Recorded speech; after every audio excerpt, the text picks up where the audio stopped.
शाजापुर जिले के काला पीपल भाजपा विधायक घनश्याम चंद्रवंशी की ऑडियो वायरल होने पर अब सियासत शुरू हो गई है। बुधवार को पूर्व विधायक कुणाल चौधरी के नेतृत्व में कांग्रेस कार्यकर्ताओं ने प्रदर्शन किया। वहीं कुणाल चौधरी ने भाजपा विधायक पर निशाना साधते हुए कहा कि क्या लोकतंत्र में सवाल उठाना गुनाह है। दरअसल तिलावत निवासी हरिओम पटेल ने काला पीपल विधायक घनश्याम चंद्रवंशी पर कोई विकास कार्य न करने के आरोप लगाते हुए फेसबुक पर पोस्ट की थी, जिससे नाराज विधायक ने हरिओम पटेल को फोन लगाया और दोनों के बीच कहासुनी हो गई, जिसका ऑडियो अब सोशल मीडिया पर वायरल किया जा रहा है।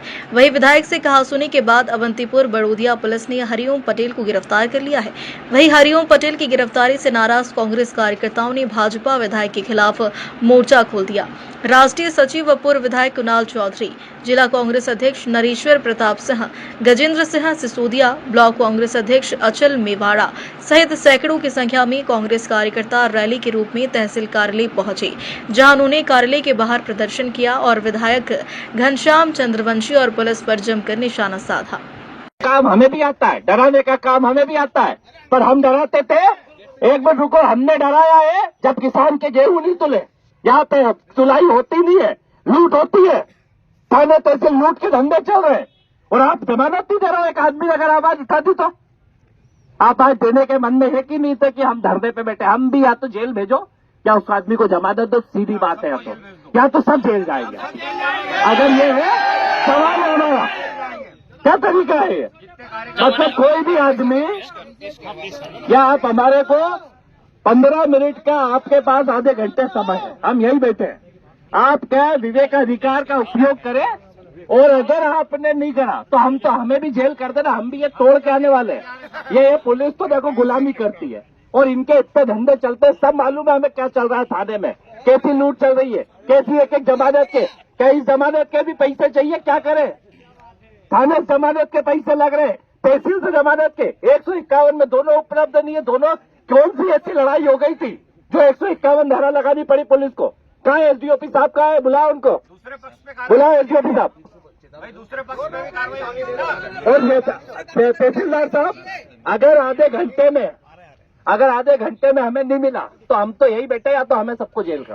और क्या मांग है आप लोगों की? इस देश के अंदर नागरिकों को मौलिक अधिकार है कि कोई भी व्यक्ति पर सवाल उठाए। जब जनता अपने गण को चुनती है और जनतंत्र के अंदर, लोकतंत्र के अंदर अपने गण को चुना जाता है और उससे उम्मीद होती है कहीं ना कहीं वो काम करे। सोशल मीडिया प्लेटफॉर्म पे एक ग्रामीण व्यक्ति अगर सवाल उठाता है कि मेरे गांव में क्या हुआ, पहले उससे विधायक जी द्वारा धमकाया जाता है और सीधे सीधे धमकी दी जाती है कि मैं बताता हूँ, ये करता हूँ, वो बात है। फिर जो आवेदन गया, एक फर्जी आवेदन दिलाया जाता है। उस फर्जी आवेदन पे पुलिस प्रशासन जो तानाशाही की गुलामी के अंदर लगे हुए हैं, वो गुलाम के रूप में 151 धारा जो आजकल बदल चुकी है उसके अंदर, बीएनएस के अंदर, तो उस धारा को इम्प्लीमेंट करते हैं जिस धारा के अंदर कम से कम दोनों लोगों को प्रस्तुत होना चाहिए और ऐसी कोई लड़ाई हुई हो जिसके अंतर्गत शांति भंग होने का काम। ऐसी कोई धारा नहीं है। 7 साल तक का सुप्रीम कोर्ट का निर्देश है कि थाने से जमानती धारा होना चाहिए और जिस तरह की धारा के अंदर एक ग्रामीण व्यक्ति को जेल के अंदर बंद करा जाता है, क्या लोकतंत्र के अंदर सवाल उठाना गुनाह हो गया? क्या लोकतंत्र और संविधान के अंदर जनता के जनप्रतिनिधि से जनता के सवाल की वो हो गई? इस देश में हर व्यक्ति सवाल उठाता है, बड़े बड़े नेताओं से सवाल उठाता है, पर क्या पुलिस प्रशासन इस गुलामी के अंदर लगा हुआ है? रोज चोरियां बढ़ रही है, रोज डकैतियां बढ़ रही है। अधिकारियों से डरा के बात उनसे करने की जरूरत है जो किसानों की ट्रॉली नहीं तोड़ रहे। 500, 1000 रुपए, 2000 रुपए में ट्रॉलियां तोड़ रही है। थाने पे जाओ 5-5, 10-10 हजार रुपए में जमानतें हो रही है। तहसील लूट के केंद्र बने हुए, पूरे क्षेत्र के अंदर अराजकता का माहौल है और जो इस अराजकता के खिलाफ बात उठाए उसको जेल में बंद कर दिया जाता है। अभी क्या मांगे इस मामले में? हमारी सीधी मांग है कि हमें तहसीलदार और ये बताए कि आपने किस धारा के अंतर्गत बंद कराया, तो हमें उसका इंदेश जो कल वो दिया कि आपने कौन से उसके अंदर ऑर्डर के अंदर करा, कि क्या कारण से आपने उसकी बेल रिजेक्ट करी, हमें उसकी कॉपी दे। और फिर हम हाई कोर्ट में लगाएंगे या फिर यहाँ से जमानत मिल रही। क्या हो रहा है कि जब तक कार्यकर्ता बाहर नहीं आएगा, जब तक एक नागरिक बाहर नहीं आएगा, उसकी लड़ाई लड़ने के लिए कांग्रेस का एक कार्यकर्ता कमर कस चुका है और ये तानाशाही का वो दी है और ये शासन को जनता उखाड़ फेंकेगी। गलत फहमी में नहीं रहे और प्रशासनिक अधिकारी भी जो हद की मानसिकता के साथ गुलामी कर रहे हैं, मेरा इनसे आग्रह है कि आप ना तो शासन चला पा रहे हो ना प्रशासन चला रहे हो, क्यों इतनी परीक्षाएं पास करके आपने जनता की सेवा के लिए को चुनने का काम किया।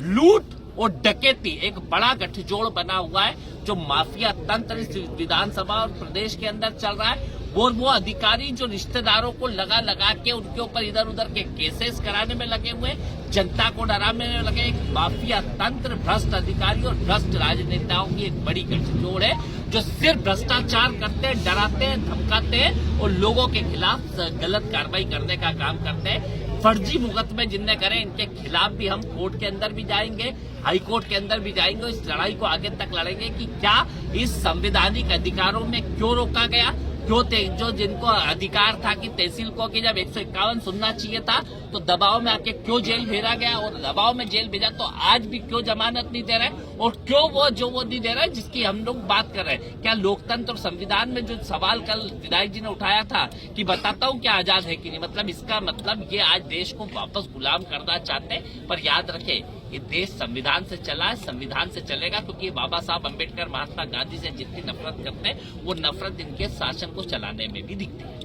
वहीं तहसीलदार मधु नायक कांग्रेस कार्यकर्ताओं को समझाइश देकर विधिवत कार्रवाई करने की बात कही। ग्रामीण द्वारा पोस्ट डाले जाने पर उसके खिलाफ धारा 170 में कार्रवाई की गई थी। इसको लेकर कांग्रेस ने आज प्रदर्शन किया, क्या पूरा मामला है? थाना प्रभारी अवंतीपुर बड़ोदिया से एक इस्तगासा प्राप्त हुआ था, जिस पर जो है कानून व्यवस्था बनाए रखने के लिए कार्रवाई की गई, और उसमें आज दिनांक 23 को पेशी है, जिस पर नियमानुसार कार्रवाई की जाती है। इससे नाराज होकर कांग्रेस वाले लोगों ने आज धरना प्रदर्शन किया तहसील कार्यालय में। उनको भी समझाइश दी गई कि धरना प्रदर्शन से इसका निराकरण नहीं होगा, विधिवत कानूनी कार्रवाई की जाएगी। मैडम, कांग्रेस ने राजनीतिक दबाव का आरोप लगाया प्रशासन पर। कोई राजनीतिक दबाव नहीं, शांति व्यवस्था बनाए रखने के लिए समय समय पर जो कार्रवाई की जाती है वो की जाए। मैडम, दोनों पक्ष थाने से जो मेरे पास इस्तगासा आया है उस पर कार्रवाई की गई, ये थाना प्रभारी बता पाएंगे। कांग्रेस के विरोध प्रदर्शन में जिला कांग्रेस अध्यक्ष सहित बड़ी संख्या में कार्यकर्ता शामिल हुए, जो हाथों में पार्टी का झंडा लेकर नारेबाजी करते नजर आए।